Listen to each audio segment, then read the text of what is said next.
Now, lots of questions come into us. I'm going to start with one, Eddie, that I found really interesting. I'll give it a read here and we'll see what you think about it. It comes from a listener who says that they had cosmetic surgery done almost a year ago. I was unhappy with my facial appearance throughout my life, specifically my nose, so I decided to do something about it. I'd surgery done, but ever since I've been very unhappy. I still haven't gotten used to what I look like now. My nose turned out the way I wanted, but still now when I look in the mirror, I feel like I don't recognise what I see. It makes me feel very depressed. Also, I feel like people judge me in a different way for what I look like, and that also gets me down. Has Eddie heard of this happening to people before? What do you think of that?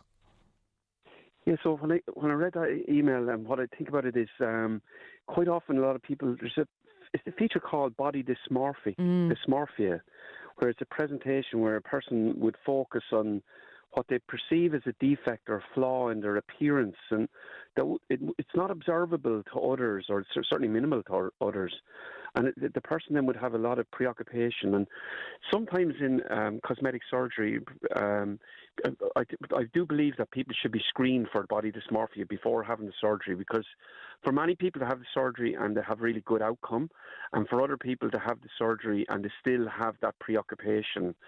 So, which it means it wasn't about what they looked like to start with at all. There's something else going on, but you're fixating on, I hate the bags under my eyes, but really there's something else going on.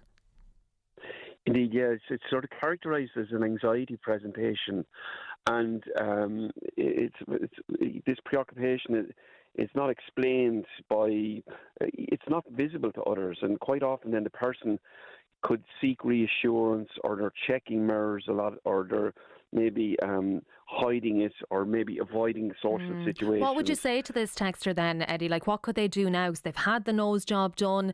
I mean, they're not going to go and reverse that, I guess, are they? So how do they kind of process it? So then I think it would be very good to have an evaluation to see, to have this body dysmorphia, and then have a treatment for that with a psychologist around it. And then I'd also say a self-compassionate way of looking at the self. Because what is it that we start thinking about ourselves as perfect and imperfect? And what does that say about us? And then when we sort of start focusing in on a certain point. So one of the more modern treatments is compassion-focused therapy, where you start looking at the way we work in the world in a very compassionate way rather than a judgmental way. So a good assessment there, I think, is very important to exclude or figure out if there is body dysmorphia, and then having a treatment move on from that. Yeah. Bodywise.ie is a good website. Yeah, they're to get brilliant. Some information on that. And that's WYSE, just if anyone is looking for that. I found that actually really sad text.